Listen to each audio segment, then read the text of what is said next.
gentlemen, boys and girls, children of all ages, it's your favorite boy, your man, Highlight Reel, aka the Prince of Botch. We are in the house. You already know what time it is. Welcome to another dope edition of the Life's of Botch podcast, featuring your friendly neighborhood Prince of Botch, baby. How y'all feeling today? Y'all still alive? Y'all still good? Quarantine ain't got you going crazy yet, right? Hey, that's what I'm talking about. That's what I'm here for. Here to keep you guys uplifted, feeling good, loving life. And today I got a really dope guest in the house. And you know what? Y'all already know, man. When it comes to these guests, man, I just gotta go straight into this thing. You know what I'm saying? Like, there's no need to like kind of hold off on nothing. Just get y'all right into it. So, without further ado, I want to bring on this very special guest. And to my YouTubers that's watching this live, that's watching this on the playback, you can see it. You already know what's coming. So without further ado, this woman right here is very intimidating in the ring. Very intimidating. In fact, as a man, I fear for my life a little bit because I know she is known as the Maneater. She is Ring of Honor's own Maria Manic. How you doing? How you I'm doing? good. I'm Awesome. great. Awesome. Welcome to the show. It is so great to have you on today. I'm so glad you're still nice to me. As I was late. I was very late for the show, we'll say. But Hey, I'm no here. worries. Yes, you I'm are. You are always I here. always I'm always late, but I always show up. You know what I mean? So it's like at the end of the day I do care. I would I'm just say, look, you are fashionably late and ready to yes. party. You know what I mean? Because It's that's all what. for fashion. It's all part of my style, so. Come on now, And here at the Life's of Bosch podcast, I just want to let you know. Sometimes, even in the interview sesh, your boy might botch a question. Maybe you botch an answer. Anything can happen on Life's of Bosch I was gonna say sometimes. I like that name because I feel like that's if I could like title my life something, you know what Hmm. I mean? Yeah, I yeah. don't know what else I would call it besides life is a botch. It's And scary when you realize for a sport that people call fake, when you mhm, realize how real wrestling really is. Like if yes. it's some sort of a metaphor, it's the most real thing you'll ever encounter in your life. It's I try crazy. I try to tell people, and this is why I love having this show because I have a lot of listeners who, they're casual fans, maybe they're full fans, hardcore fans, and some who probably don't even know a single thing about pro wrestling, but yet this show alone seems to get them interested and want to learn more about it.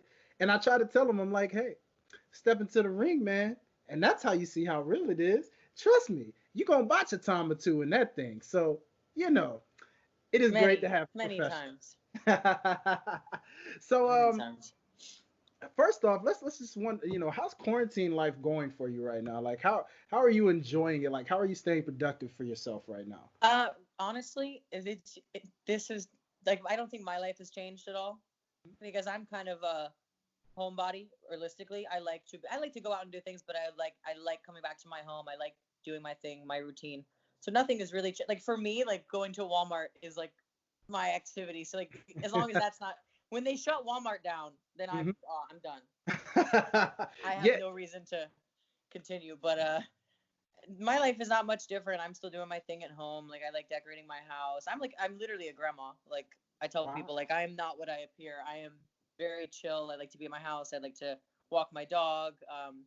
So as long as those things stay, nothing changes for me. I will say I'm a little bit depressed not having wrestling, not having, and it's not even the wrestling you miss, but just going to the event and seeing my friends. And all my friends are in the wrestling business, so it's like without wrestling, I don't have that connection. So I'm trying to make sure I stay close to all my friends and talk to them on the phone and still keep that connection. But it's hard not having something to force me to leave the house and go do. And I miss the excitement of it, like just the excitement of shows, like the up and down, the nervousness and the panic and the botches and there's all of that. I definitely miss it.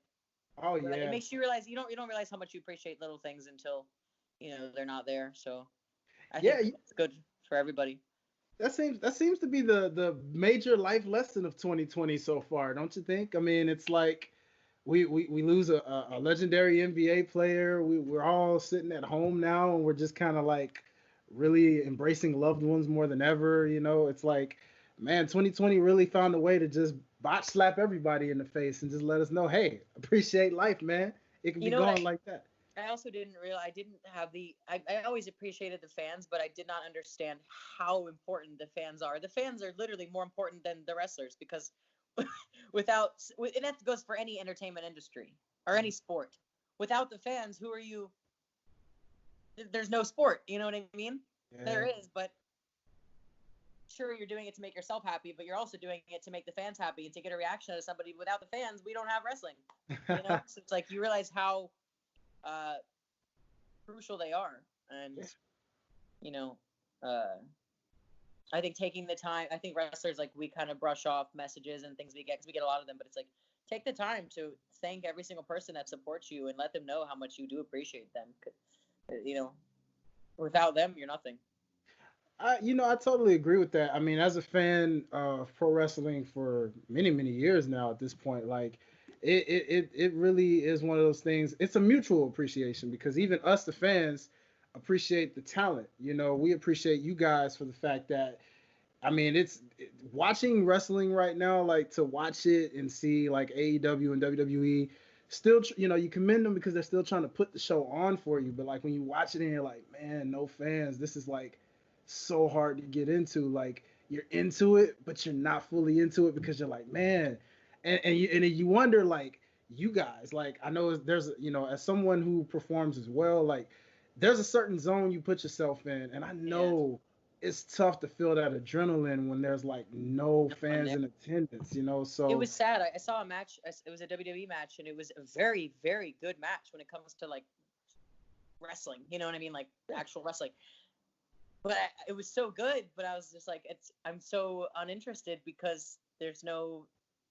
And I'm this like I react to what I'm given. So like if the crowd is not really hot for me, like I'm not gonna do much. And that's horrible to say. It like you don't want to see me do that, then I'm not gonna do that. But if I feel that energy, then you're gonna bring out a whole different person in me. But yeah, I need that energy. I don't need it, but it's motivation. It's like it's I think it's very interesting to see wrestling this way because we've never seen that.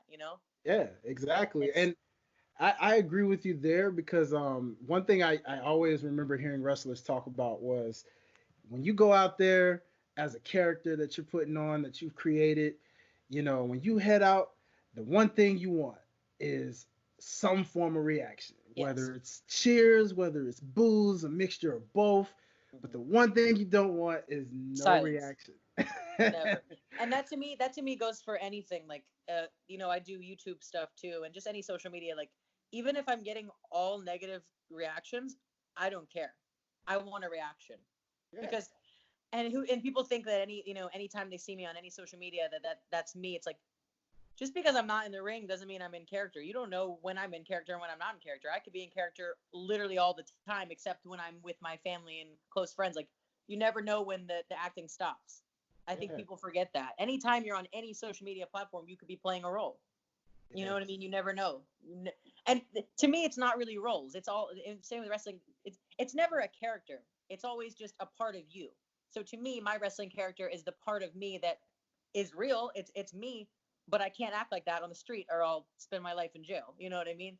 yeah. So with wrestling, you get that avenue where you can go be that person that you can't be normally, even though it is you, but it's a way to do it without ruining your life, I essentially. totally, I totally agree. And again, man, we thank you from fan to wrestling talents. We thank you, and I know just as much as you guys thank us because I know I can speak as a voice for any of my listeners and just anyone in the wrestling community, man. Like we miss those autograph signings. We miss those meet and greets. We miss being able to just be at the arena and like meet other fans who love what we love and meeting you guys and you guys like signing things for it's such a well missed thing right now and I didn't because I actually did not grow up a wrestling fan.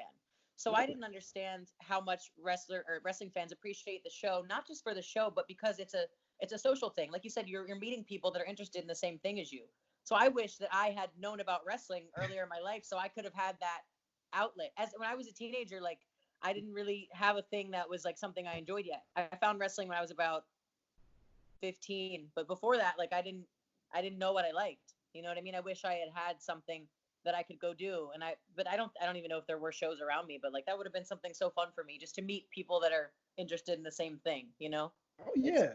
And that's a great transition because that's actually, the starting question I like to usually ask. So while we're on that subject, let's talk some more about your background and what got you. So like, as you mentioned, you weren't really into wrestling. You didn't grow up watching it. So no. what got you into the world of wrestling? Realistically, I could say like I saw some awesome guys match, but that's not true. I saw the divas, and it's funny coming from me because I'm so opposite from that now. But like that to Hmm. me was what brought me in because I had never in my life seen girls fighting.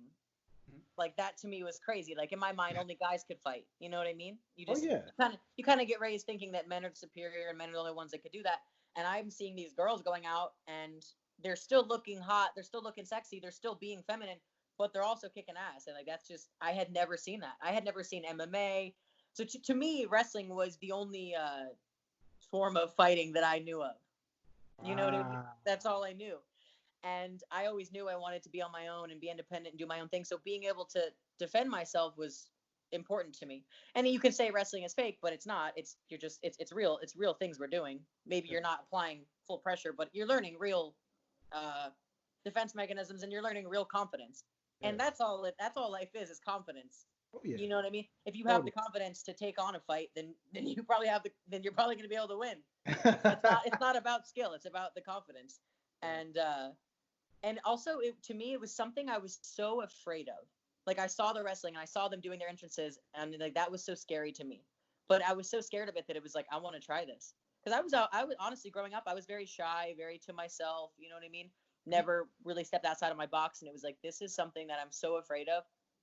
So let's just throw myself into it. It's something that's so foreign too. Hmm. You know what I mean? It's something I know nothing about, which is crazy that I'm probably the only wrestler that jumped into wrestling not knowing anything about it. But I was like, I'm just gonna figure it out and go for it. I had never just gone for something. Yeah. I never put blind faith into something and just went for it. It's like let's just and I was really, really, really bad. I was never like a natural Mhm. someone that naturally picked it up. Like I was horrible. I still don't like to consider myself good. I still think I have tons of work to do, but I was very bad to start with. And the fact that I kept going is what's impressive to me. The Yeah. fact that I was told by so many people, "You're horrible. You're horrible. You're horrible. You're not going to get better." And I was like, I'm gonna keep trying." And that's me with it now. Is like, I'm just always gonna keep trying, always, even if Always. I never feel like I, uh, got where I wanted. And that's not like a place, but if I never feel like I'm as good as I want to be, it's like at least I tried. Yeah. That's all. Absolutely. That's really all. And that to me is the message I promote. Is just like if you put your mind to something, just keep going. Just keep Do going. I love that. I love that. So tell me, you mentioned fear of like literally the entrances and like how you started out and you weren't that good. So let's talk a little bit on that real quick. Like, so we, obviously you did any part of you, and this two-part question. Like, first off, did any part of you from watching it think that wrestling was that F word? Because on the Lights of Botch podcast, my listeners know I adjust that as the F word. I try not to say that word because I know that it offends, Yeah. it offends us, it offends the talent. I mean, because you Yeah. know, we I know where things are predetermined, but more Of so course. the actual physicality we know is far from that word. So Um, when, you know, I definitely knew there was an aspect to it, but I had no idea how it worked. You know what I mean? I knew there had to be something that went on, but I went into wrestling school not having any clue.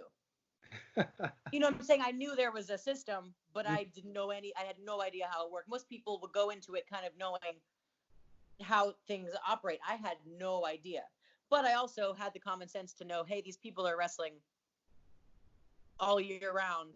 They can't really be, you know, I mean, obviously injuries happen, but they can't be going in there thinking they're going to get injured or expecting it to get injured every match. You know what I mean? Um, but it took me a long time to pick up the art of it, a very long time. But I was always very humble. I always, told people like, hey, I don't really know what I'm doing. You know what I mean? Like I never had the attitude of like, I'm the best ever. Like I knew that I didn't know what I was doing. And I think that's the most important part is being honest about that in the beginning. Like, you know, accepting that you're in a world that you know nothing about and just having your ears open. And I will say, if I could go back in time, I would have shut my mouth a little bit more and opened my ears more. It's just, and my ears were always open, but I always just like, I'm just a very free spirited person, and I say a lot of things, and I've always been like that. And I think I'm known more for my mouth sometimes than my wrestling, which I mean, it's an entertainment industry, so you know it's not a bad thing. But Yeah. I've realized that you gotta find your strong suits. So like, you know, I don't pride myself on being a technical wrestler. You know what I mean? A good technical wrestler, but I'm big and strong. I'm tough. I have a big mouth. I'm not afraid of anyone.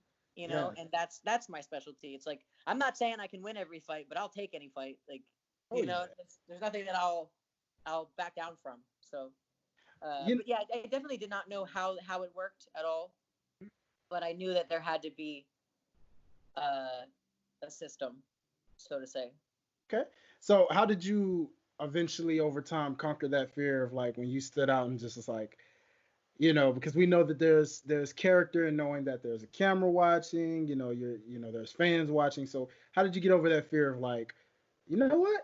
Yeah, I'm confidently coming out here now and like I'm in character mode. Like I'm Maria Manic right now. I think you have to separate the two.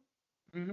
So, you know, me as Maria, as myself, I was shy and didn't want to do that. But then it's like, okay, well, Maria Manic can do this.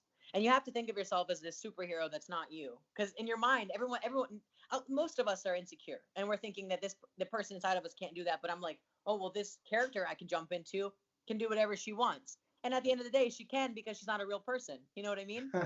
Yes. Me as the person gets in trouble for doing that thing, but me as this character that's an entertainment character can do whatever she wants. And um but I was very very nervous in the beginning. I think it's repetition with anything. Like you have to just do it over and over again to the point where you know stop fearing it. I've talked to people that are just very shy people, and they, especially with this coronavirus, like they've been used to sitting in their houses, so they say they're just going outside feels weird. But if Yeah. you force yourself to do it every single day, it's not weird. Or like, you know, to me, like I have trouble making phone calls. I don't know what it is. I just don't like to make phone calls because I feel like then I'm trapped on the phone all day.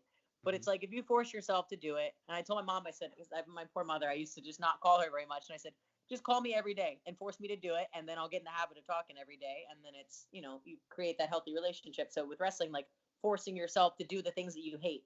So in the beginning, you know, if I hated cutting promos, I had to do it over and over again. No matter how embarrassed I was, I had to keep doing it to the point where now it's like I'm literally at a point in life I cannot be embarrassed, and it's a bad thing because I've embarrassed myself a lot, but also it's a good feeling where it's like you're indestructible. No, you know what I mean? Nothing can offend me. No, I've heard everything about me. Mhm. I've put myself in the most embarrassing, uncomfortable situations, and that's what wrestling is literally putting yourself in these situations that are like crazy, but you get to a point where you're so strong, like nothing can break me at this point, you know? Yeah, absolutely, And I absolutely. think wrestling is it's a setup for life where, you know, if you can survive the wrestling world, Mhm. you can survive anything. You really can. I totally agree with that. That's a great emphasis on life right there. I don't think enough Yeah. people really understand that, so That's why you know everyone says wrestling is like this fake little sport. It's like, but it's a lot more real than you would think. It's a lot more real than you think. yeah, people don't get that. I try to emphasize. I mean, over the years, I've always just and I do it chilly, but this podcast allows me to do it more animated, to where that's why I'm glad people who aren't necessarily wrestling fans can listen to this show and become a fan gradually because they start to see it in a different light. It's very great. So with you, let's talk about. Now I noticed, as you got into your character, I watched some of your indie, videos, and I noticed actually on your Instagram you had a video where you showed your transformation. Yes. So let's talk about that transformation. How did you go? What caused you to go from literally a woman who is like athletic, she's blonde, because you remind me a lot of Rhea Ripley. I'm not sure if you get those type of comparisons sometimes I've from gotten that fans, sometimes. but where I get the comparison, not necessarily more so with the transformation, just like she did. I noticed that you transformed yourself much like she did, where it seems like I guess the prototypical look is like when you have a blonde female wrestler who's athletic, she's built, Mhm. she's tall. And, we saw even with the WrestleMania feud when they had Rhea Ripley and Charlotte, like Charlotte seems to now be kind of like that ideal image of like a prototypical blonde who's athletic, who's, Yeah. very great. So what caused you to slowly turn into this new character of Maria Manic, the Maneater? What So brought that on? a lot of it is not even wrestling related. A lot of it was honestly, I started wrestling when I was 17 years old. So I was in this time that I'm becoming a wrestler, I'm also becoming an adult. You know what I mean? I Okay. basically grew up in this, not grew up as a kid, but grew up as a young adult in this business. So I'm changing in my own personal life. And of course, that's going to reflect into my, uh, wrestling life. And I think a lot of it was I was uh, very anxious and lonely, and I needed another outlet to kind of get my stress out. And for me, that was working out. Mm, And it got to a point where I knew that the way that I looked in the beginning was the stereotypical hot girl where guys think I'm attractive. mhm, But I was like, all I really have to offer is that I'm attractive. My body that I had was not doing anything to benefit me. You know what I mean? I wasn't strong enough to even lift people and do moves that I wanted to do because I couldn't physically do it. So it was like, let's stop thinking about what body is going to make me look the hottest, but let's think about the body that's going to help me with my career. yes. So now it's like I'm so strong that I can do the things I want to do. You know what I mean? I can be this uh, wrestler, not just a entertainer. I like to think wrestling too as like, I know a lot of people say it's just a fake sport, but it's like take it like a real sport. Train yourself, like actually put effort into your body. I don't like seeing the wrestlers that don't even train and don't work out. And it's like we're supposed to be athletes. You know what I mean? I want to show with my body that I take this seriously. So even if, with me, if my wrestling is a little bit off Mhm. because I haven't been a wrestling fan for that long, I don't know, I haven't been around it that long. At least I can say, hey, I'm putting effort into this part because that's something that I can control. Whereas I can't really control the fact that I don't understand wrestling completely. Obviously, I can watch more tape and learn the history and go backwards, which is what I'm trying to do now. But the body is something that I can take immediate control over. You know what I mean? It's not in anyone else's hands but my own. And to me, it became something cool where like you can watch this transformation slowly. Like I would look in the mirror every single day and slowly see different muscles come out. And like I was just so fascinated by the bodybuilding stuff that so to say, I got a little bit too obsessed with it at certain points. And now I'm at a very good point where I've found a look that I like, and now it's just maintaining that look. Whereas for a couple years, it was like I was trying so hard to get like as big as I could get, and now it's like I'm where I want to be. I'm comfortable now. I maintain this, and now I'm just trying to like shred the body fat I have off now and keep the. I'm about probably 185 right now, and to me that's a good weight that I want to keep and just maintain that. So it's not as stressful as like trying to. I was trying to put on weight so fast, it took over my whole world. But Yes. um, I think I'm very proud of my body now because it's not like, hey, I'm a girl with blonde hair and fake tits and that's all I have to offer. Now it's like, hey, I earned this body. I didn't, just it's not just I'm not just a model. It's like this is something I put hard work into, and I think it shows. Um, and you just there weren't a lot of girls when I first started. There weren't a lot of girls that were big and jacked and strong. Really, the only ones I had seen were China and Beth Phoenix. That was Yeah, about it. yeah, that they're pretty much the trailblazers for a lot of Yeah. women that are like that, and it's great that you brought those up because To me, those were the girls that were attractive. Like, you can't help yeah, what you like, but to me, that was like interesting. That was so cool yeah, to me. Was those girls like I had just never seen anything like that. yeah. You don't just growing up as a kid, you don't really see like female bodybuilders walking around. I didn't even know that existed. I did not know. Wow, And a lot yeah, of people think that that the muscles are manly, but it's like I don't think the muscles make anybody manly. If someone's manly, then if someone acts manly, then they act manly. But having the muscles doesn't make you manly.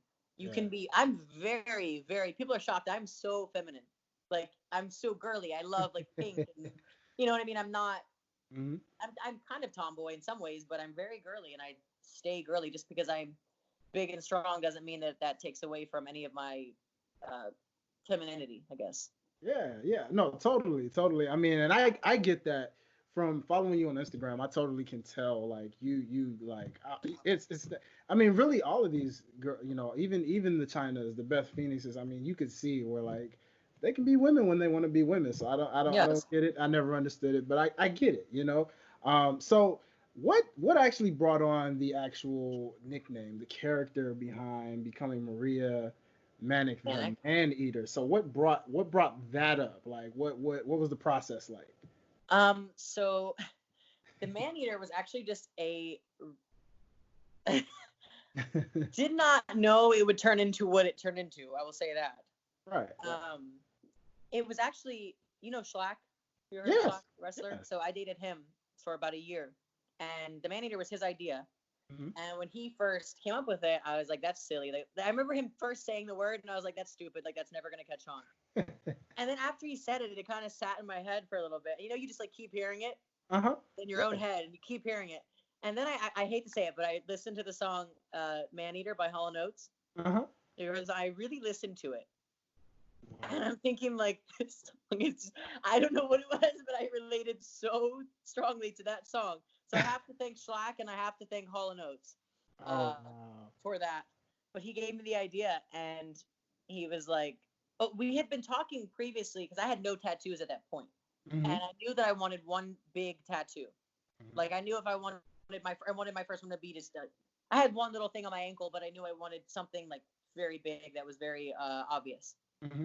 And uh, I had decided that I wanted on my stomach, and we had decided that we wanted a word. So we were thinking for a while about what the word was going to be.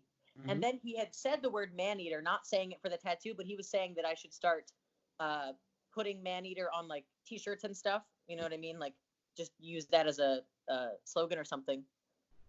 And then I just started thinking about the man-eater on the stomach, and I was like, let's do it. And I literally told him, like, let's do it.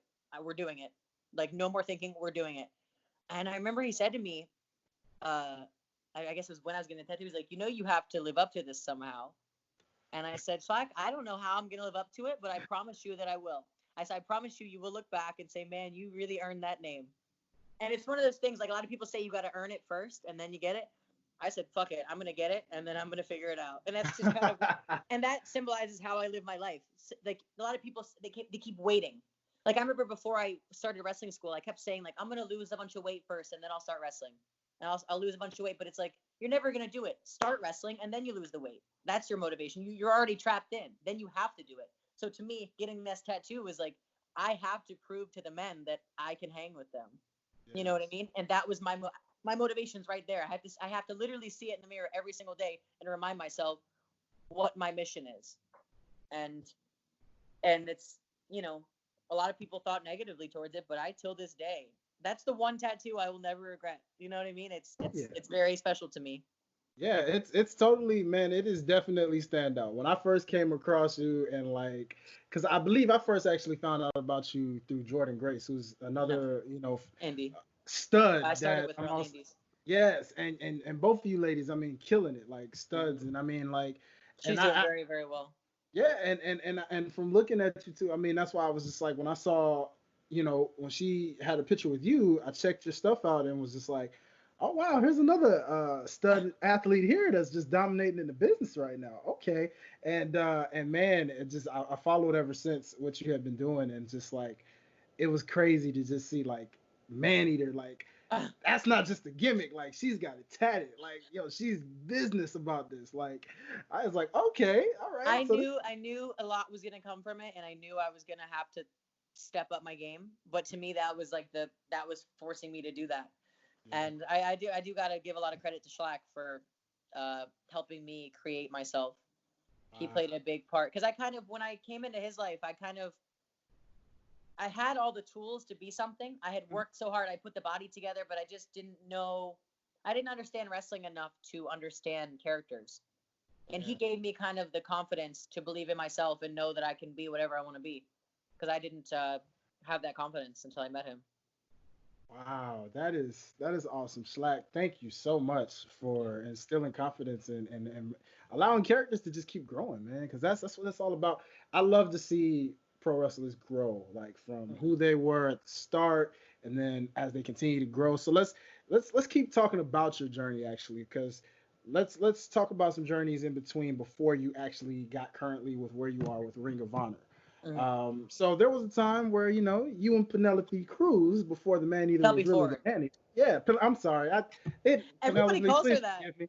It happens. Like I had it right here. I am so see. That's why I said it's like a botch. That Yes. happens. That was my first live on air botch, people, and I'm gonna make fun of it. So I have Penelope heard Ford. people, a lot of people call her that. Yeah, that name is just so famous that every time you hear Penelope, You you're want to say, automatically yeah. gonna put Cruz, but Penelope Ford, forgive your boy. That's why I'm the Prince of Botch, because I'm gonna do that sometimes. But yes, Miss Penelope Ford and you, I noticed were tag team champions. You guys were doing, a lot of business on the indie scene together. So what's your relationship like with Penelope? Like how did you guys come together like that?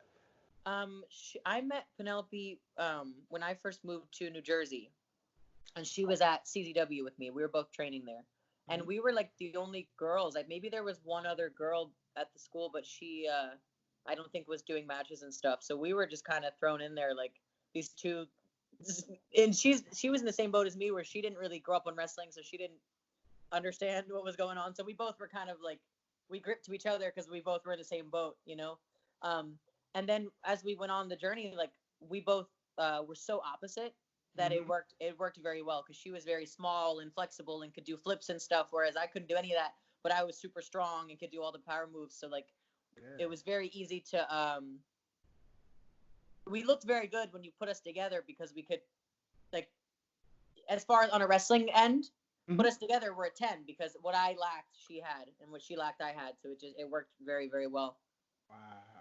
That is awesome. That is awesome. So like what are your thoughts? I mean, given where you currently have both worked so hard, you being with Ring of Honor, her being in AEW recently, like what are you feeling like cuz of course there's still so much room to grow for both of you ladies Mm-hmm. going forth, but from that point and now to where you both are in your separate promotions, like what are your thoughts on as far as just how far you guys have come along? Like you said, it's two people who didn't really know much about wrestling or the business starting out. How are you feeling right now, knowing like, man, we're both working for some pretty big time promotions right now? It's very cool to see. And I think, she's gotten so much better. It's crazy to see how good she's gotten. But I think the biggest thing with both of us, besides like, understanding wrestling better, just to see the confidence we both have now. Because the two of us did not have that confidence when we started at all. We Yes. both were just like so shy and you could tell we didn't know what was going on. To see how confident we both are now in ourselves is crazy to see. And Yes. I'm very, very happy to see that she's in a place that she's happy and she's Yeah. doing really, really, really well. And if you watch a match of hers from Mhm. 4 years ago and watch her now, Mhm. it's crazy how good she's gotten. And she knows her strong suits. Yes. And I like to say the same with me. We both know what we're good at, and we try to highlight that. That Um, is she just got engaged actually too. Yes, I did hear. I was watching the episode of AEW recently, and I did see that and was like, "Wow!" Yeah, So like, if there's I guess with what's going on right now, everything's kind of virtual. So like, yeah. any chance of like being a virtual bridesmaid or something if I they do? don't know. I don't know what's happening. I said congratulations. I haven't talked to her on the phone recently, but I'd like to know what's going on with that. I've never met him. Kip, I believe Wow, I've never met him. wow, Mm. He's from the yeah. UK, I think. Yeah, it seems like a really. I mean, it definitely seems like a good guy. I would love to have him on the show and talk with him some. And he seems like a pretty genuine good guy. They look happy together from what I've seen with their posts and To everything. me, it's weird because I only remember the parts that were in my life, so I just know her with Joey. You know what I mean? Ah, So to yeah, see her with that guy, it's like it's so weird to me. But like, obviously, I'm always dating other people. You can't just say that because someone was with one person that's who they only do it. Like, but yeah, it is strange for me to see that because I always saw her with Joey. She was with Joey since the time I yes. came into her life. Joe, and it's funny you mentioned Joey. He was actually online on Instagram Live last night. Actually, he was just chatting it up with fans, man, and like It's funny. he was like, yeah, man, I want somebody to just like run through their closet door right now. Like not on no, like he's like, I really want them to just run through the closet door right now. And like there was like fans literally literally doing it on his live just to show him like, hey, I'll do it. I'll run head first into my closet, you know. And You I'm got to like, give Joey, even though Joey's not the typical wrestler, mhm. you got to give the man credit. Like, he's good at what he does, which is, Yeah. and what I always tell people, it's entertainment. He is good at what he does. Yes. And speaking of entertainment, I'm glad you brought that too because when you mentioned the, Joey Janela and being with Penelope at one time, like how do you feel about when they take like real life storylines, like from like real personal lives and incorporate it into the ring? Because they did have a little brief angle, with Joey Janela and Kip, where they kind of went against each other and like using It gets Penelope to messy. It yeah, gets messy. it's messy. Yeah, it's and a lot of times they do that because they do it because it gets messy if they do it up. So let's say someone is dating someone in real life. That person's not going to want to do an on-screen angle where they're kissing some other person if they're in a relationship with someone else. Yes. So a lot of times it's easier just to say, hey, put me in the storyline with the person I'm actually dating, because but then it gets messy because then if those two people don't want to be together anymore, it's hard to break up because they're trapped in this storyline. So it's, and I always say, I'm like, oh, just make it easier, just don't date wrestlers. But then again, I've never dated a non-wrestler since I've been in wrestling. It's very hard to say don't date wrestlers. We all do it. You know Yeah. what I mean? We all date each other because no one else. Imagine me trying to explain to some random person like, "Hey, I fight guys in my free time." Like, like Yeah. you can't do that.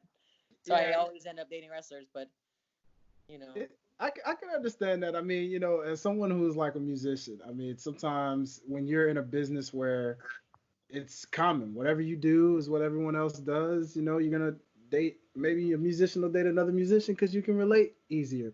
And then there are instances where there are people who may not, you know, be completely into what you're into, but they still like it and they like it because you like it and they love it because you love it and they support you. So I can see how that's a thing, and man, I just really can't imagine. I think about how WWE actually does that right now. Like I think about how all the couples, married couples, regular couples, they all travel together. They're on the same brand together, And as a fan, I always kind of thought like that's cool.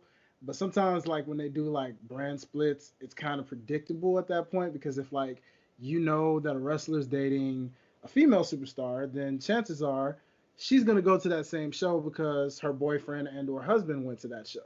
yeah. And so that kind of takes the fun out of like unpredictability of like, man, what show are they going to end up on? I would love to see this dream match, but then you're like, oh, okay. So And I can imagine. I think it's unhealthy too because you don't ever want to feel like you were stuck with someone because of wrestling Mm-hmm. or because of a storyline. Uh, it's like marriage to me is a scary thing because you feel like you're trapped with that person. I don't like feeling like I'm trapped. I want to feel like I'm with someone because I'm choosing to see them. But if you feel like you're trapped in this thing, it's like that's just not a healthy way to function. And I think they like that in wrestling because they obviously want the drama, you know. So let's talk with you about what got you into the Ring of Honor promotion. So what was your journey like into that? Who reached out to you about coming to Ring of Honor? So I don't know if I should say his name. There's a guy. He works behind the scenes. He does kind of like he's a writer, so Mm-hmm. to say. Okay. And he had actually discovered me through my first YouTube video I posted. Oh, all right. And it was a kind of a non-wrestling related video. It was just like me. It was a comedy video, so Mm-hmm. to say. Um, and he contacted me from that, and I guess he looked into some of my stuff, and he uh, told me that they would maybe be interested in using me as like a. I don't think he knew much about me as far as a wrestler. I think he just thought I was an entertaining person with a cool look. Mm-hmm. I think he wanted to use me as kind of like a China bodyguard sort of role, Okay. um, which I was obviously interested. I'd rather wrestle, but I was interested in anything that would get me in the door. You know what I mean? So then I went I was living in Jersey at the time.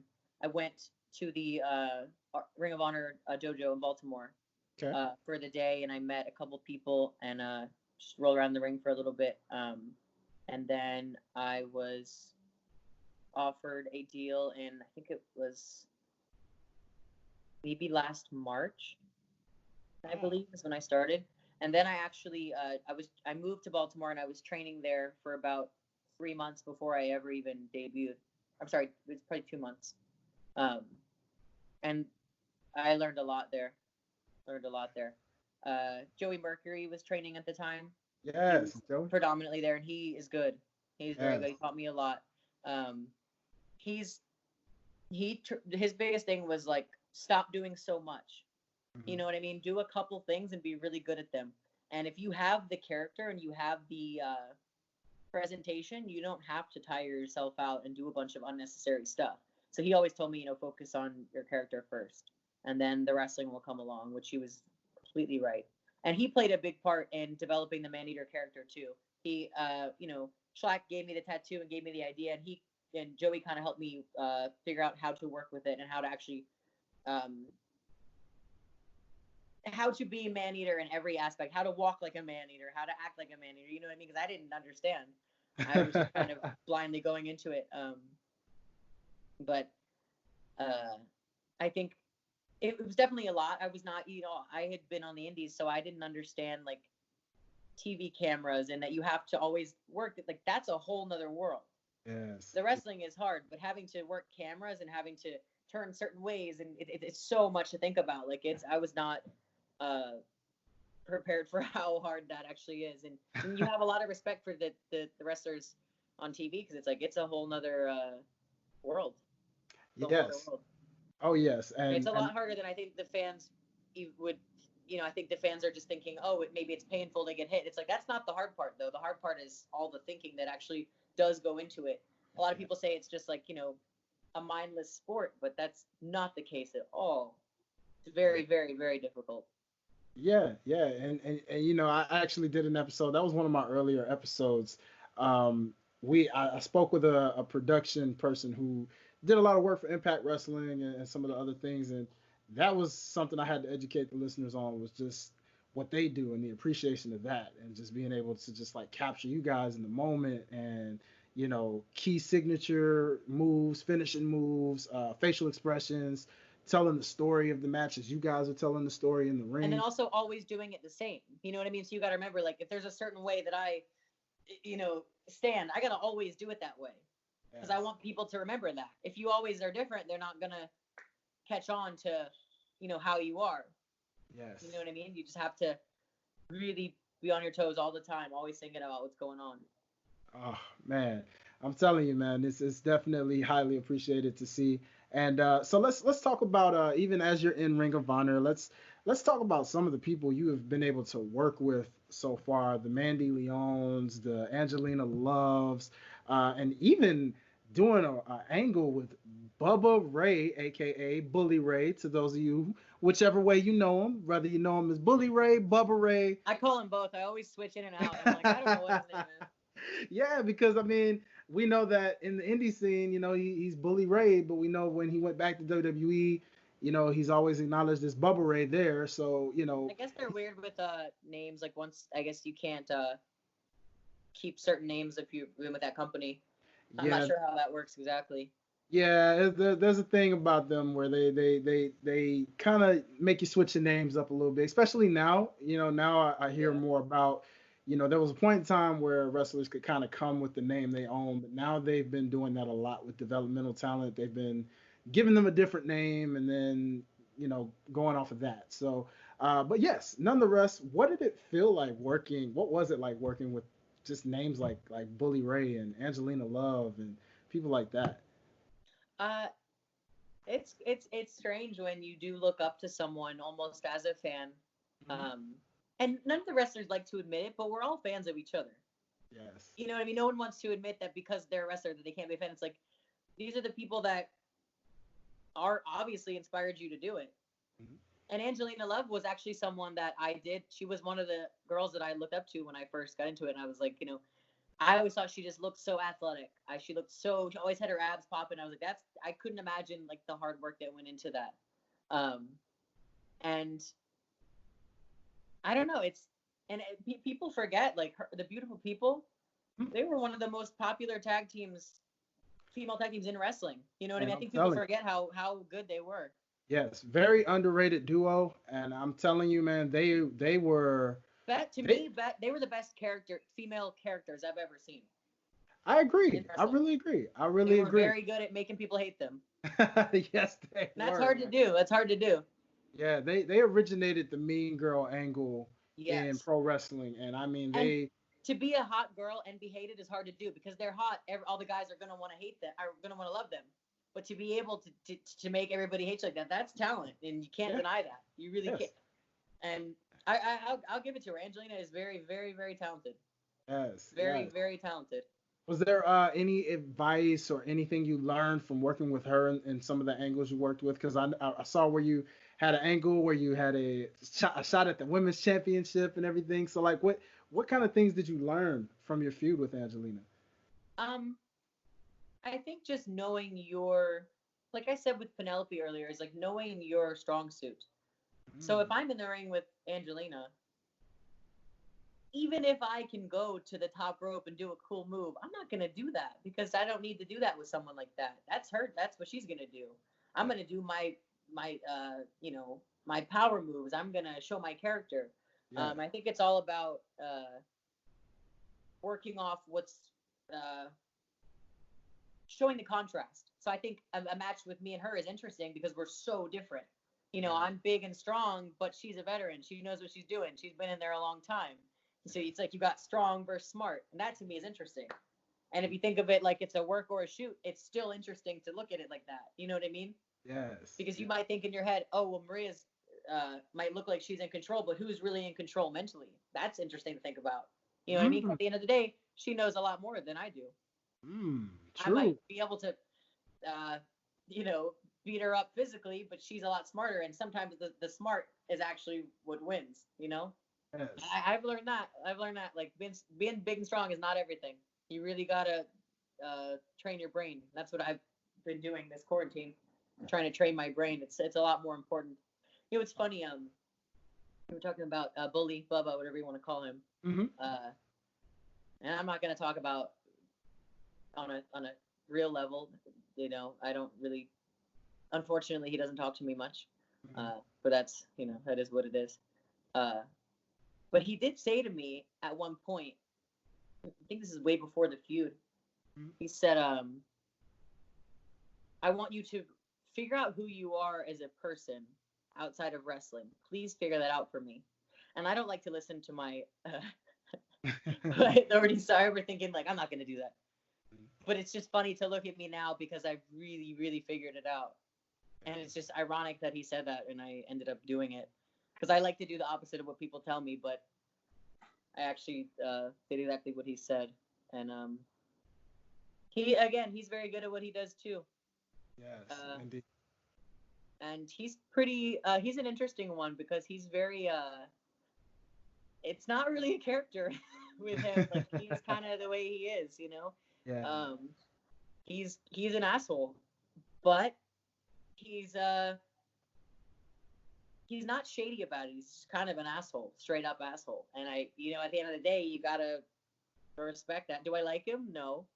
And that's a shoot. Do I like him? No. But I hate to say it, but I do have to respect him. Yeah, he's a I do have great. to respect him. You can tell. I mean, going back to even just veteranship. I mean, a guy like Bully. I mean, regardless of what you may feel about him personally or what you may feel about him, as the wrestler, like he definitely will speak his mind. He'll let you. He won't BS you. He'll definitely tell Well, you it's what's. funny. It's Yeah. funny. Like a lot of people thought it was a work, but I made a YouTube video about it. It was a shoot. That's funny. It's like when real things happen in wrestling, nobody believes it. You know what I mean? It's like this, Yes. but that's just the way the business is. But after we had done a spot where I went through a table, Hmm. and you know, he has my phone number. I don't have his phone number. He's called me maybe once in his life, and he had it on restricted, so I didn't have his number. But after I took that fall, I didn't talk to him after. He didn't know if I was injured or not, and he never once called, never checked on me. And it's just kind of a thing you do, like whether you're close friends with someone in the company. Like most people in Ring of Honor, I keep up with. You know, whether it's just a one little text or a month, just something to make sure we're all doing okay. We're all friends. We're all family. Mm-hmm. And for him to just not call me after that was kind of upsetting. And he knows I can't call him because I don't have his phone number. You know what I mean? But him to not check on me, being that he was involved in the spot with me. Yes. You know what I'm saying? He doesn't know if I'm okay or not. And even if I'm perfectly fine, just call and check. It's just something you do. Even if what we're doing is a work sport, it's a fake sport, real things happen. You check on people, you care about people. And that was a little upsetting to me because I thought he was I thought he was like a parent to me in wrestling that always kind of was secretly looking out for me. You know, I mean, not everyone's going to be open about looking out for you, but they all should be looking out for you in the back of their minds. But, maybe I'm being over dramatic about one little phone call, but I think still, like, even with the coronavirus stuff, like, I haven't heard anything. Yeah. But, it's not that he owes me anything. He's a big star in his own head, so, Tell me this. Speaking of table spots, like, what is it as a wrestler? Like, what, especially if it was that I'm not sure if that was probably your first table spot, but just no, it wasn't. Okay. So what is it like? Explain to a listener who probably has always just wanted to know, what does it feel like when you legitimately go through a table? It's never the actual movement that hurts because Mm-hmm. when you have that much adrenaline, you don't feel anything. Yes. I mean, it hurts, but it hurts after. It hurts like an hour later when your adrenaline wears off, and you Mhm. literally I'll feel the adrenaline like every wrestling match. I feel so good after, and then like an hour later, I'm like, okay, now the pain is slowly coming in. But when you're that nervous or that like excited, you just don't really feel it. And else, everything depends on how you land. If you land properly on Mhm. anything, or if you get hit with a chair, Mhm. as long as it's a safe spot, you're usually fine. But obviously, things do happen, and like I've taken some chair shots to the wrong spot that really fucked me up. And I think it's people think that the chairs and the tables are dangerous. They're not dangerous. Anything is dangerous if it goes wrong. Yes. So to say I remember one time the one injury I've had in wrestling was I think it was broke my ankle. I literally broke my ankle walking across the ring. Just Wow. walking across the ring. I stepped improperly, and I guess one of the boards was off, Mhm. completely snapped. So it's you hear people say wrestling is dangerous. Anything is dangerous if it goes wrong. But if you know what you're doing enough, then you shouldn't have to worry about those things. But I mean, I'm lucky. I haven't had any major injuries. Wow. Little things here and there, but you get to a point where it just becomes like clockwork. You know how to protect yourself without really thinking about it. Like I could slip and fall now, and I'm going to take a safe landing because my body knows how to do that. Yes. In the Yes. beginning, it's like you have to always remind yourself, think about it, think about it, think about it. But then, you get into a flow of it where it just comes naturally. Yes, absolutely. And you can tell. You can definitely tell. So like with you, what's really interesting, probably the best part about what you're doing right now and what you've accomplished so far is that you are very, very young. Very young. So like given that and where you currently are right now, let's talk about some of your future aspirations, both with Ring of Honor and then even going forth with like other future promotions, Impact Wrestling or a WWE and AEW. Like, what are some of your future goals from this point? Once everything's over with quarantine and we're Yeah. back to a normal, what are some personal goals for you that you want to do? I used to always think, and I used to think I would never change my mind on it. I Mm-hmm. used to think I'll never think otherwise. But I used to think that WWE was the end all be all, that I had to make it to WWE. That was the best place. Mm-hmm. But that's just not the case. That's not to say that WWE is not great, because it is. But it's not about the company you're at. It's about the people you're around and the situations you're put into. So at this point, I could care less if Ring of Honor I don't care if they're considered the best or the worst. I don't care. That's the place that I'm happy. That's the place that has a roster full of people that I like. It's the place that's doing good things with me. So Yes. that's the place I want to be. If that were to change, if I were to become unhappy at a place, then of course I wouldn't want to be there. But if I'm happy somewhere, that's where I want to be. and I want to build that company. I want to help build that company instead of, I used to think, oh, it's always go to the best company. No, be at the company that gave you a chance, stay at the company that gave you a chance, and make that company. So instead of thinking, oh, let's go to WWE because they're the top company, let's make ROH the top company. You know what I mean? That's how I had to change my mindset because I never thought I would get out of that mindset of WWE is the best. Be where, be with the people that are trying to make you the best you. So, for example, let's say I could be at Ring of Honor and they're giving me great opportunities and building me to be the person that they know I want to be, whereas I could be at some other company that's forcing me to be something I don't want to be, and I'm not really getting any opportunities. I'd rather be at the company that's letting me do what I want and letting me be me. Yes. And the fact that, especially the fact that Ring of Honor let me in the guys, the all guys Royal Rumble, Mm-hmm. like that was like, I really, really, really appreciated that. That Yeah. was a really cool moment for me. Yes.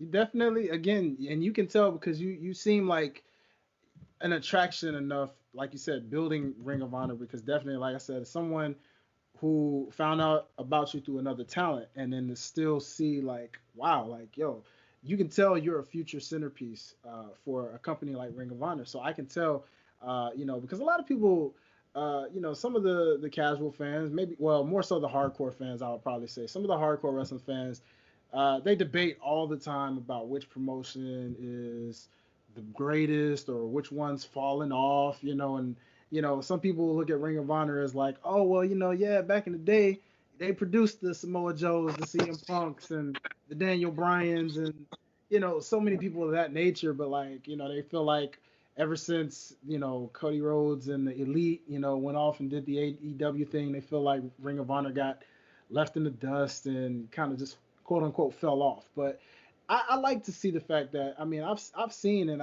I disagree with it personally, because I'm like, I've always liked the underdog promotions, the Impact Yes. Wrestling, the Ring of Honors, because I support you guys in what you do, because I'm like, I want to see all of these companies flourish. Like, I don't I think love, it's even falling off. I think it's more of a restart.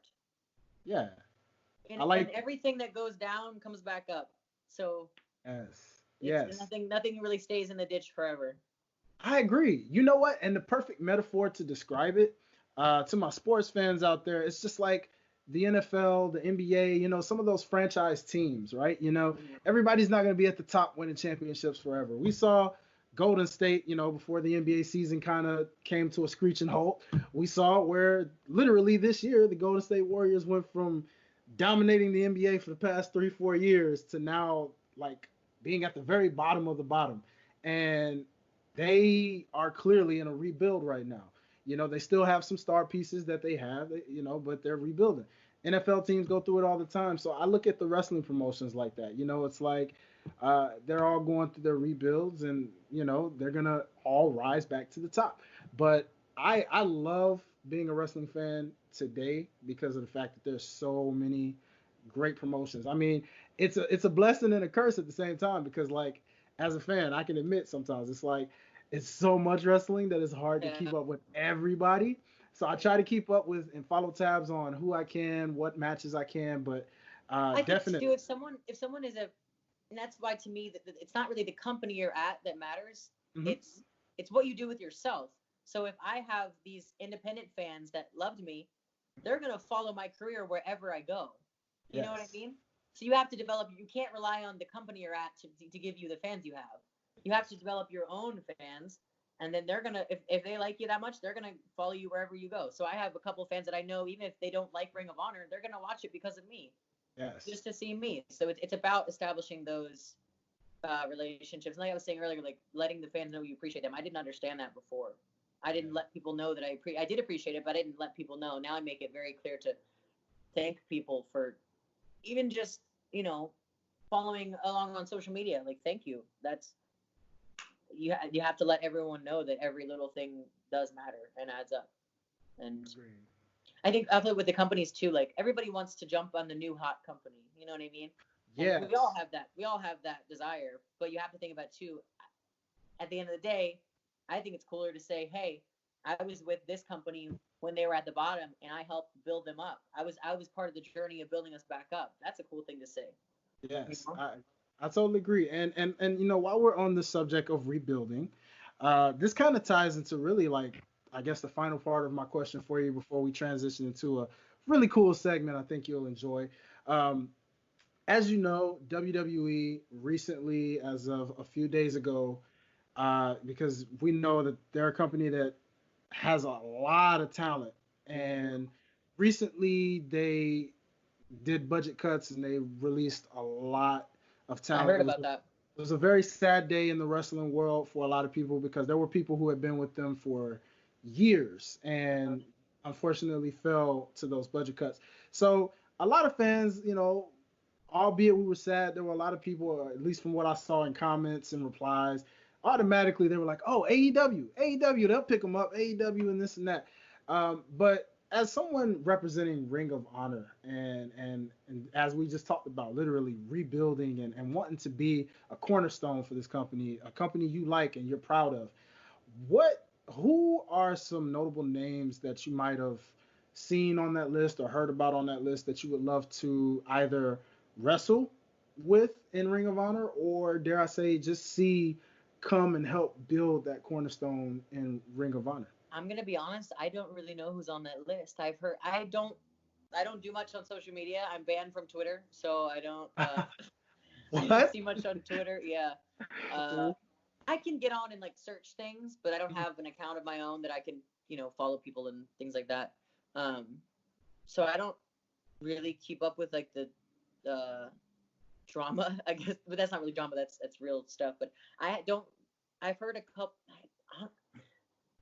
Give me a couple people. I genuinely don't really know who's Okay, on the so list. it was a pretty big list. I mean, it wasn't all just wrestling talent. Of course, there were like there was like Producers and stuff. producers, things like that, and some Who were was some of the furloughed. Who was some of the talent, like female Uh, talent? so off of the top, let's see the female talent off the top. We had Sarah Logan from the Riot Squad. Oh, that's She was a sad. part of that list. Who was Deanna Perrazzo? She She. from I hope NXT. she comes back. I hope she comes back to Ring of Honor. Yeah. Because at the end of the day, she really is probably one of the prime women that built Women of Honor. Wow. Wow. See She that's had, I think it was her and Mandy had one of the first, not one of the first female matches, but that was when they first, I think, started calling it Women of Honor and trying to make it its own division. So yeah. I would hope that she comes back. She's one of the best wrestlers. She's one of the best female wrestlers, She is, in and ring wrestlers.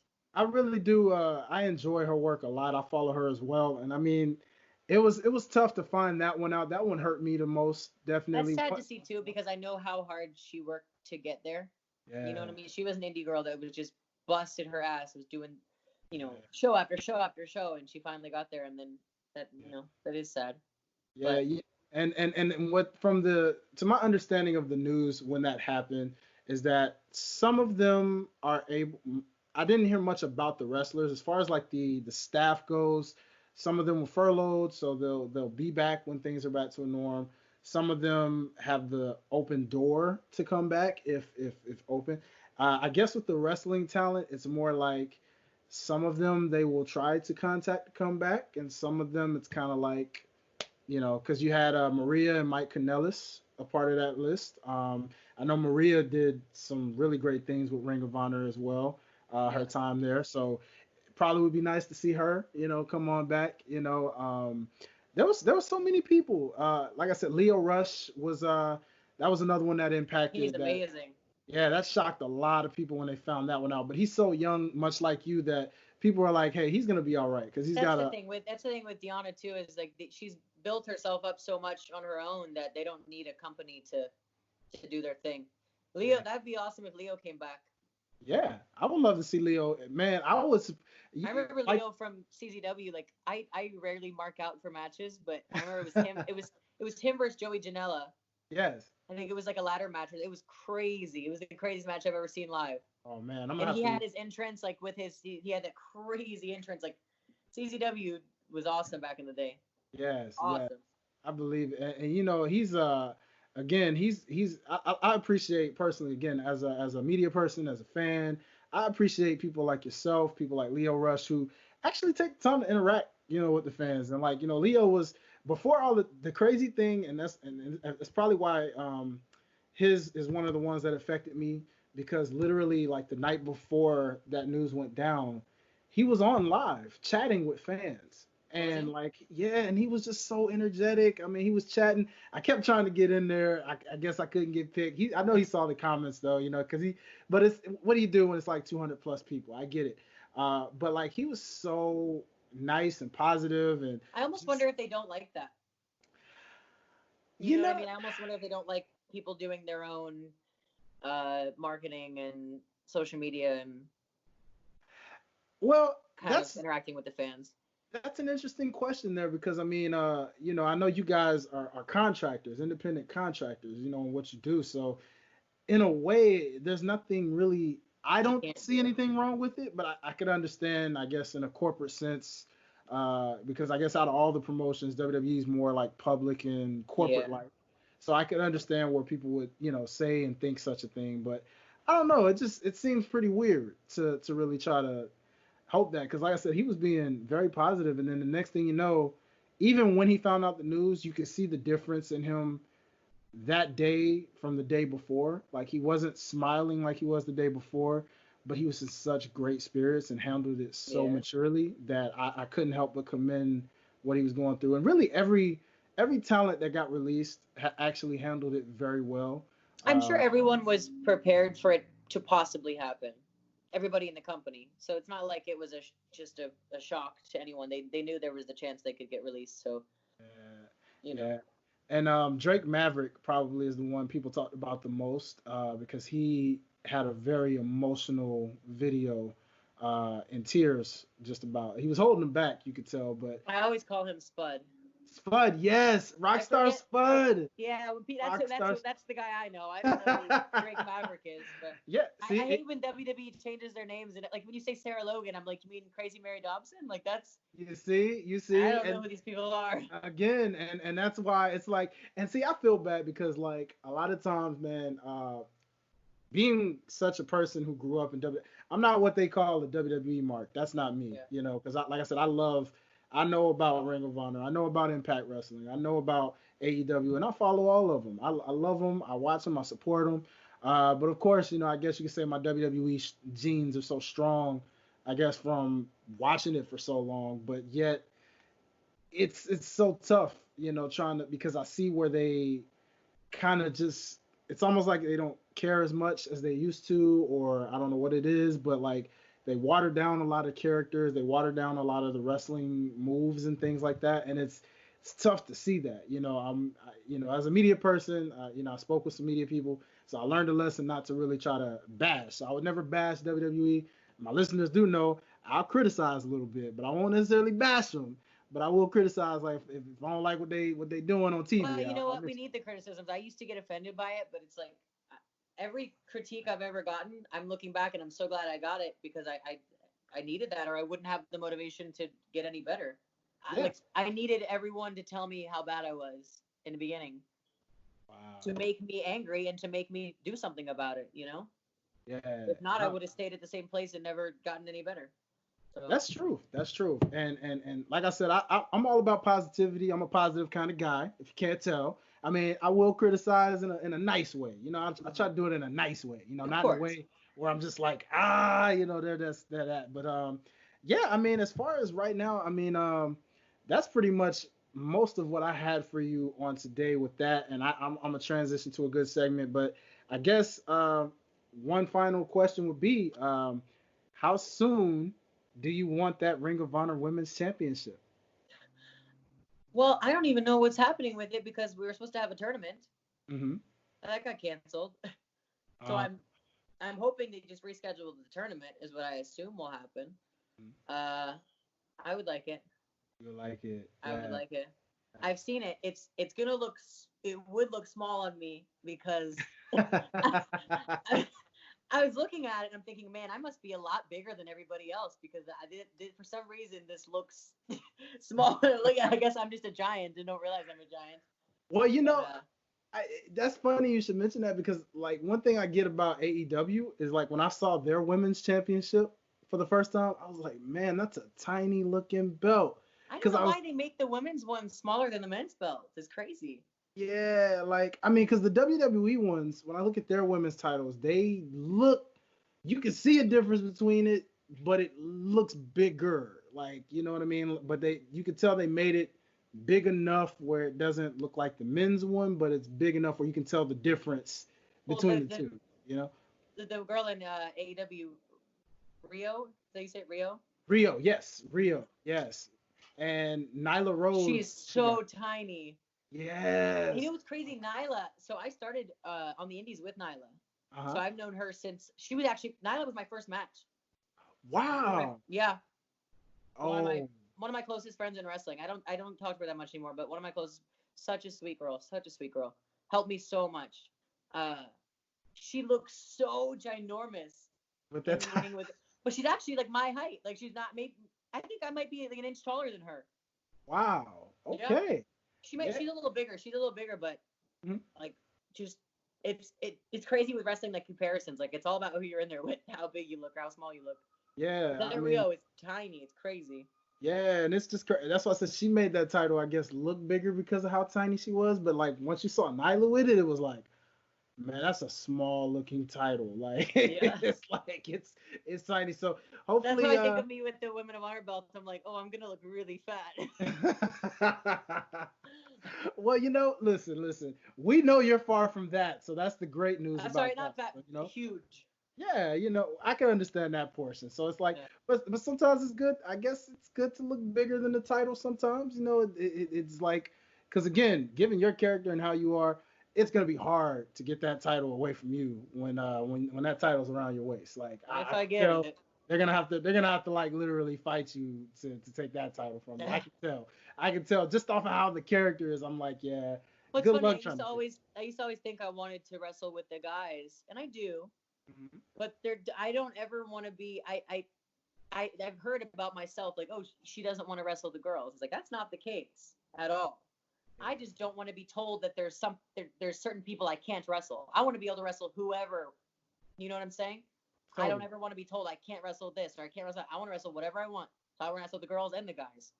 You know? So it's glad you brought that up because I guess that forms this as the final question. Really, is how do you feel about the state of intergender wrestling in pro wrestling? Because that seems to be a debate these days. As far as you got a lot of the older school wrestlers from back in the day that are like, no, like Tessa Blanchard, for example, when she, being the TNA Impact champion, a woman, the men with the men's championship, like making history on that side of things, like how do you feel about that? I mean, because we saw China back in the day. She was the Intercontinental Women's Champion, and then we saw her in the women's division with the women's title, and it was like a mismatch, and she had to just kind of retire the title a little bit. So like, how do you feel about intergender wrestling to this day in 2020? I think it should be a choice because there are girls that don't want to do that, and that's fine. And there are guys that don't want to do that, and that's fine. But you know, you just for people that say it's unbelievable, it doesn't make sense to me. If if how come Rey Mysterio could wrestle the Undertaker, Ah, and yes, that's believable to you, but I can't wrestle Rey Mysterio? true, You know what I mean? true, yeah. What's the unbelievable factor that the women are smaller? But that's not always the case. I'm bigger than a lot of guys, Mhm. and and then you could say, oh well, you shouldn't be able to wrestle big guys. Then that's not believable. Well, fighting is not about size. At the end of the day, it's about. I always say, crazy wins fights. Mm, Someone okay. that can take a lot of shit. Where I'm not. I talk about myself like I'm tough. I'm not physically that tough. I'm tough because I can take a beating.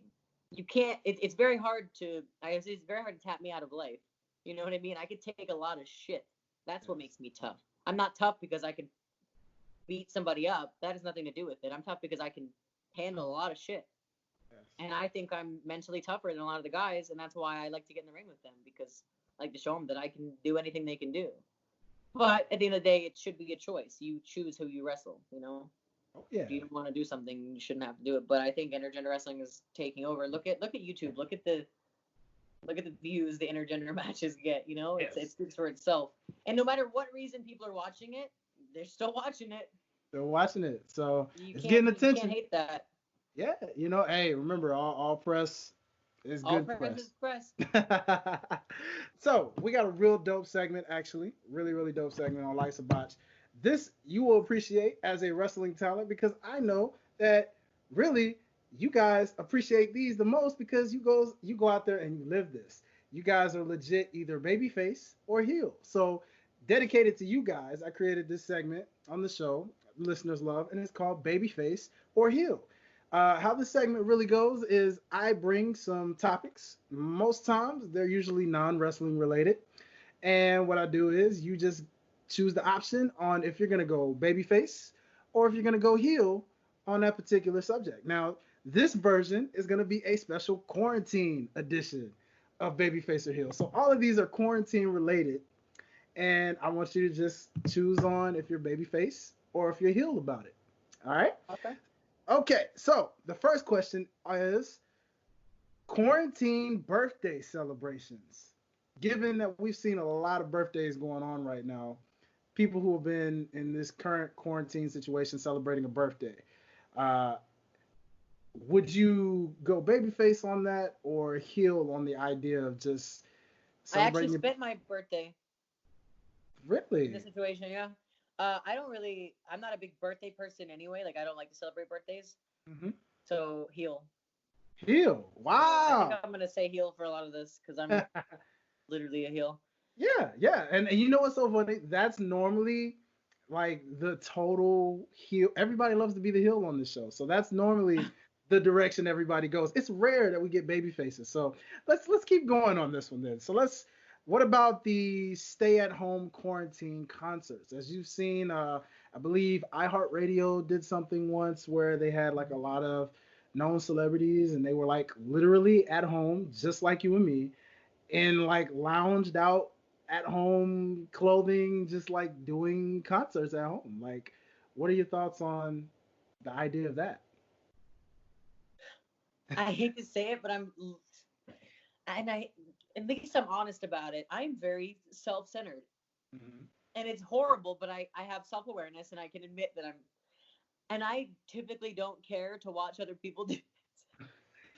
It's so horrible. It's so horrible. Like that's why I do YouTube. Like I'd rather film myself doing something than like watch some. It's horrible because it doesn't allow me to open my brain up very much. But I don't. I've never been a concert person. I don't really. I like music, but I don't know. I guess I like the live. Not that I go to a lot of concerts, but if I'm going to, it's for the audience. Like if I'm gonna watch a wrestling show, it's because I like the atmosphere of the crowd. I don't care about the wrestling as much as I do the atmosphere. Yes, yes. Okay, so that's definitely seems kind of heel-ish, you know. Heel. Um, Yeah. yeah, I was gonna say sometimes every now and then, I'll have a question and people go tweener a little bit, kind of babyface, kind of heel, but we'll go heel with that one. So as someone who is a awesome workout warrior, this definitely goes for you. Um, what do you feel about stay at home gym life right now? Like that being the new norm at the moment, just working out at home. Um, I think it's. I don't think it's as bad as people are making it out to be because at the end of the day, if you're lazy, you're lazy. You know what I mean? If you Yeah. can you can work out in any circumstance. Everybody has a phone. They can look up workouts on their phone. They can put a workout video on the TV on their phone. They can follow it. Anybody can work out without weights. Yes. You don't So you don't or equipment. You don't need equipment like and body weight exercises are the best ones to do. So I think it's a good opportunity for everybody to learn how to work out without needing all this unnecessary shit. It's like shit that helps, but you don't need it. You can figure it out on your own. yes. And actually, for me, it kind of came at a good time because I'm not really trying to bulk up right now. I'm just trying to cut down. Hmm. So I don't really need the heavy weights at this moment. So it honestly didn't affect me too much. Um, but for someone that maybe is trying to put on uh, mass, that might be a bad thing to happen. I But agree. you can Yeah. literally you can like I was thinking, man, if I need a heavy weight, I'm gonna have to pick up my pit bull and start like squatting with her in my arms. Wow, that's And I have nothing unique. else heavy to lift. Yeah. But I think it's good to force people to go outside and get your cardio outside. Like I take the dog on a long walk every day, and that's my cardio. Yeah. Um, and I prefer that than sitting on a treadmill. But I am excited to get back to the gym. I will say that. It I will will say be that. fun. It will be Yes, fun. So that's definitely kind of babyface, believe it or not. it That's a is. babyface reaction. So we're gonna go babyface there. Yeah, to Um, me the gym is it's not even a gym. Like I can do those workouts at home, but to me it's just having the activity every day of leaving the house. Because I'm a wrestler, I don't go to a 9 to 5 job every day. So to yes. me, the gym is my 9 to 5 job. I sometimes I'll sit at the gym for 6 hours because I have nothing else to do, and that to me is fun. You Awesome. know you're in the right industry when you enjoy just working out and dieting and eating right and watching wrestling. You know what I mean? That's There you you go. have to like I Can't definitely like the working out more than the watching wrestling, but trying to switch over my interest. It's hard. Yeah, I understand. I mean, that's a good transition, though. That's really good. So the final question, actually, within that one would be people, and like I said, this probably isn't necessarily you right now, but this has been a thing. Uh, People who have been dating via quarantine, like literally taking quarantine dates. Like, I don't like that. that's definitely a hill on that I one. don't. I just don't like seeing the world dive so deep into technology because I'm not a technology person. You Hmm. know what I mean? I have my couple things I know how to use. Like I don't like being reliant on it. Like Yeah, I even told my parents, I said, if you don't hear from me for a couple of days, it's not because I'm ignoring you. It's just because I don't want to use technology. Like I just like to shut it off sometimes because it literally is brainwashing us and controlling us, our phones and computers, and like I don't like to be so reliant on something that could be taken away from me at any time.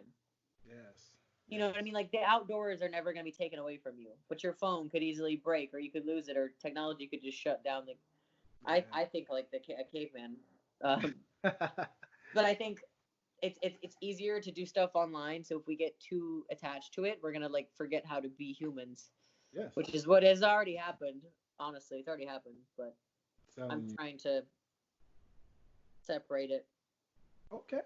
So that's crazy. People are dating like just so they're just on FaceTime dating and Yeah, yeah, it was just kind of like just whether it's just for fun or whether it's like a legit thing. Like that's kind of what people are doing right now. Like, I don't trust that though, because like I just don't trust phones. Like I meet people in person. It's like because you don't know they could literally have a filter on there. I don't trust anything. I don't, if I talk to someone on the phone, I'm like I don't know if that's actually them. I that's don't know. truth. That's truth. You don't know. You gotta see, you gotta believe, you gotta feel, touch, take all that stuff, Yes, man. So I totally understand. Hopefully things are back to a norm very, very sooner than later. I But hope. that is the thing. But Miss Maria Manic, it has been a pleasure and an honor to have you on the show. Um, Man, thank you so much because everybody that comes on the show, we look at as family. You're officially family. We Thank appreciate you. you We so look much. forward to basically what's going to happen from here on with your career going forth. Definitely future Ring of We Honor need Women's Champion. You we already need to know. have a set in like 6 months from now. We need to do an interview because I like to when I do Yes. one interview with someone, I like to keep up with it because then I can go back and listen and like see how much. There's one interview. There's one podcast I've done like I do once a year every December Uh-huh. since I started, and it's just every time I talk to them, it's like I'm a different person every time I talk to them. Yes, yes, we will It's interesting. definitely have you back on. I love to see wrestlers progress, even my progress. I mean, shoot, Yeah, this. I'm still young in this podcasting thing. People don't understand that. you're Like, always getting smarter and better at what you do. getting better and smarter, man. And I've learned a lot. So we're gonna keep moving. We're gonna grow together. So definitely, we will have you back on the show. Definitely, How go can I ahead how and can I watch this? yes. So this, ladies and gentlemen, boys and girls, as you listen, this is all things Life's a Botch podcast on YouTube, on Facebook, Instagram, all that good stuff. You can also find this on otsguys.com. Otsguys.com. This is like our network that we are under. So the Life's a Botch podcast is branched by the OTS network. You just go to otsguys.com. It'll show you everything related. It'll take you straight to the YouTube and all that good stuff. Just send me a And text me a link. I sure will. I sure will. And I'll share it. while we're on the subject of sharing links and all that good stuff, even though we know Miss Maria is not that much of a technology person, we do know you are definitely having some socials out there. So go ahead and Yeah, tell people where they can find you.